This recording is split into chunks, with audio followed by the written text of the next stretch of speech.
What's going on, everybody? I hope you're having a great day. I have wanted to make this video for a while, a video about physical media, something you've never seen a 30-something talk about on this platform before. It's going to be so great. It's very original. People my age really have an affinity for the long-dead video store. We used to browse those shelves, get excited about renting a VHS or a Laserdisc or a Blu-ray or a DVD with our friends, and feel like we were experiencing something that was life-changing for some of us. I mean, for people who love movies from a very young age and maybe who wanted to be filmmakers like me, going to the video store, whether it was Blockbuster, Hollywood Video, Family Video, or Roadrunner Video, small stores like that in Akron, places like that were formative for us. And browsing those shelves made us feel like we could step into any world that we wanted to. And nowadays, you might feel that you can have that exact same experience through a streaming platform, scrolling through the various titles on your phone or your iPad or your television. And if you're a younger person that looks at me as some jaded millennial once again yelling about physical media discs and old tapes, I understand. Don't worry, I'm not going to tell you that you're wrong for preferring streaming over physical media. That's not what this video is going to be about.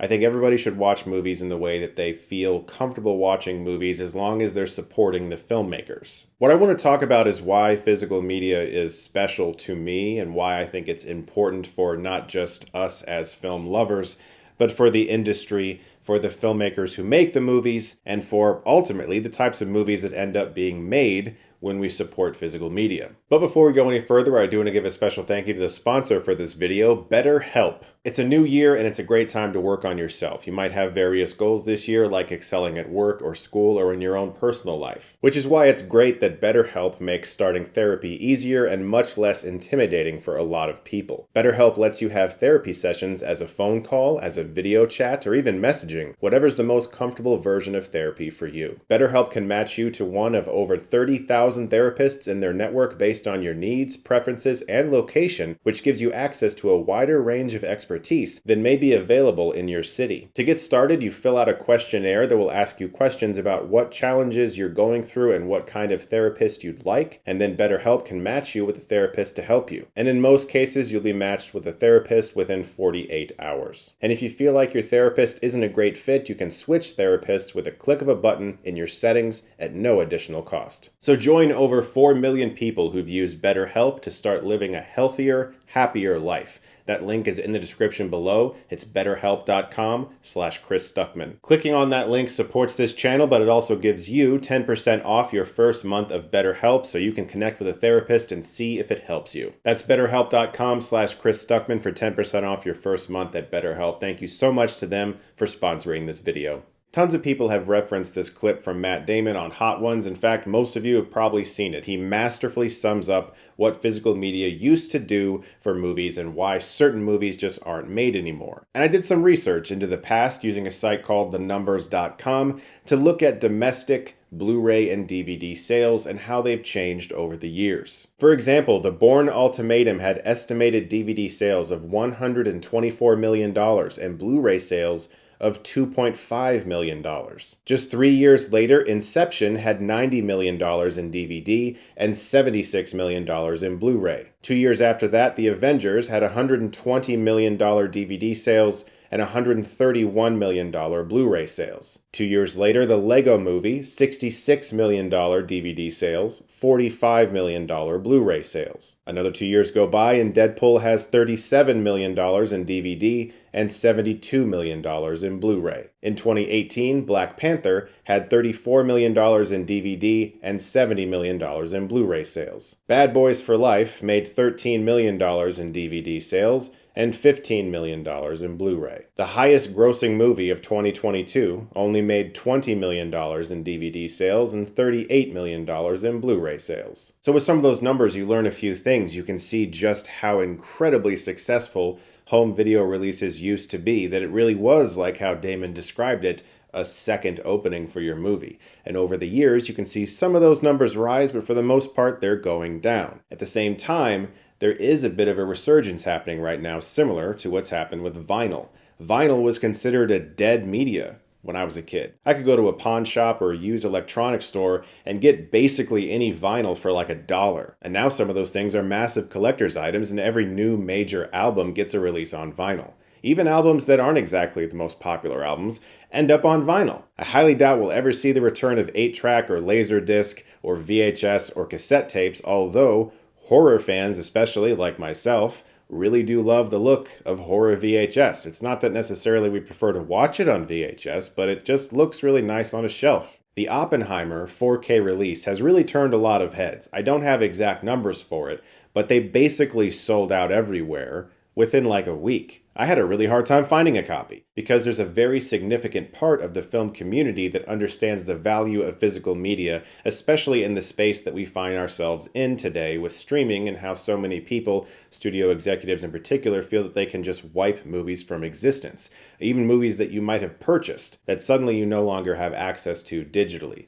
And that's the world we find ourselves in. And a lot of people are starting to recognize the value of having physical media, owning the movie or the TV show and being able to watch it anytime you want at your leisure and not worrying about whether or not someone's going to take it away from you. All of these things have been discussed ad nauseum. Everybody knows these things. I'm not saying anything new. So what I want to talk about is my own personal experience with something I've recognized over the past few years, namely the past 2.5 years since I became a father. When it comes to that childhood that I alluded to at the start of this video, browsing video shelves at Blockbuster or Hollywood Video and taking all of that in and really feeling like I was around film and I could look at all of the covers, pick them up, read the back, decide that one's not for me. Now you can do that on a streaming service as well. You can scroll through various movies and read their plots and who made them and who's starring in them.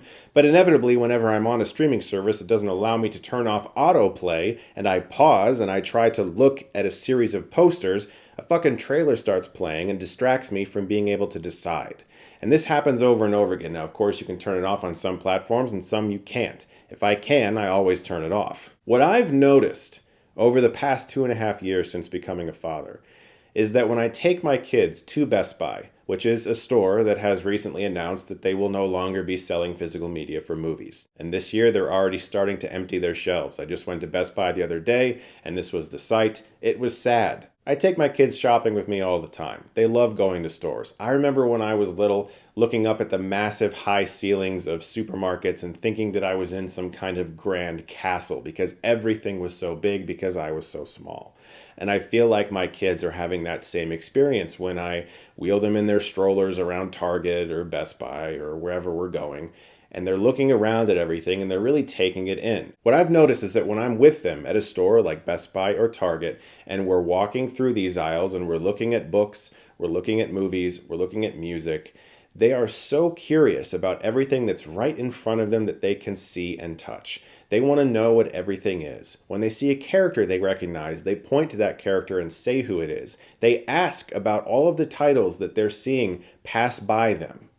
They want to know what all of it is. It makes them inquisitive. They want to learn because it's right there in front of them. That is not the experience they have when I'm scrolling through Disney Plus or Netflix or Amazon or whatever. They just stare at the screen with their mouths hanging open. There's no curiosity. The interest vanishes when it's right in front of them. They want to know everything. They ask me about all of the things. They want to know, what is that? Who is that? Can we watch that? Oh, I know who that is. They want to engage with it because it's right in front of them. When it's on a screen and they can scroll through those titles, there's just something about the zeros and ones of those digital images that does not ignite their creativity. This reminds me very much of the scene in Jurassic Park where John Hammond talks about the flea circus. And how when he was little, he looked at the flea circus and he wanted to believe it was real. And as an adult, all he wanted to do was to create something that would blow people's minds that, as he said, you can see and touch. There is something about being present in an environment where you're looking at something and you can pick it up and hold it that changes everything. And that's why I will always prefer physical media over streaming. We could talk about every technical thing with streaming that is without a doubt inferior to physical disc, from video to sound. But I'm not talking about any of that because I think everybody knows that. If I walked into this room and suddenly these shelves were barren, it was just a flat blue wall. If I went over to where I shoot my Halloween special and all those VHS were gone and it was just a empty gray shelf, there's something about that that is deeply depressing to me. And I understand that it is without a doubt related to the way I was raised, going to video stores like that, looking at movies, seeing them with my own two eyes is very important to me. I also understand that from the business side, they're looking at a decline in sales and wondering, well, I guess we're just kind of done with this thing. But do you also realize that that is also happening to streaming services? Subscriber rates for streaming services aren't exactly skyrocketing either. The pendulum always swings back. When you look at VHS dying and now people paying upwards of $200, $300, $400 for really rare horror VHS copies, same thing with vinyl, this is going to happen with physical media as well.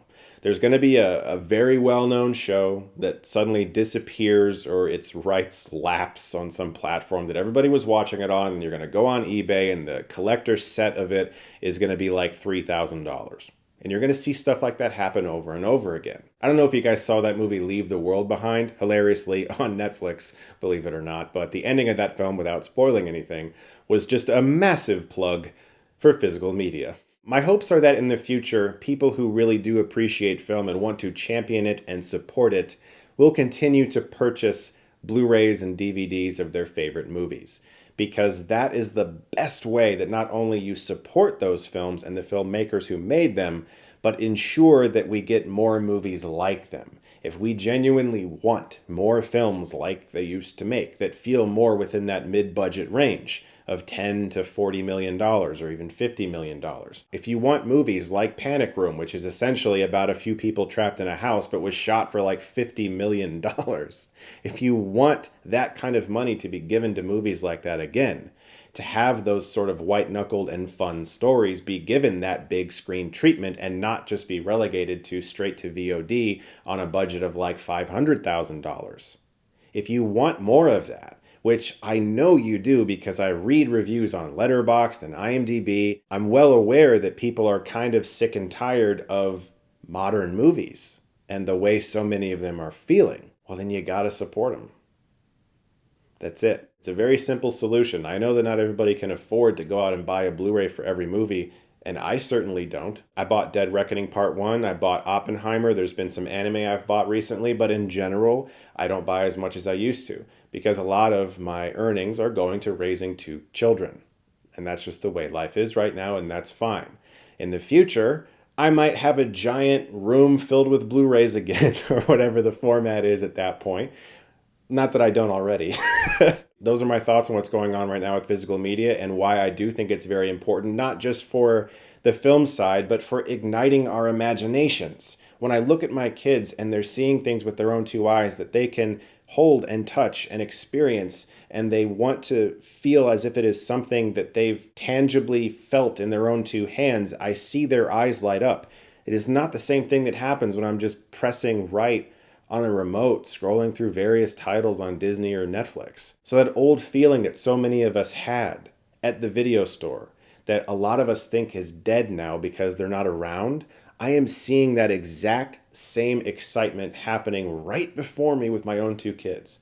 It is alive and well, but we have got to make sure that it stays alive and well, that they can still go to places and experience these things right in front of them and not just stare at a screen all of the time to get it. Guys, I hope you enjoyed this video because for me, it's been a little bit cathartic actually. I have felt depressed about the state of not being able to go to like a family video, which closed during COVID, not being able to go to places that have more movies. And that is such a integral part of my life. It's not just about going to the theater, which I do multiple times a week. I kind of want to be immersed in it all the time, and just sitting in your house looking at a screen is just not going to cut it for me. Guys, thank you so much as always for watching. Look forward to more videos very soon. And if you like this, you can click right here and get Stuckmanized.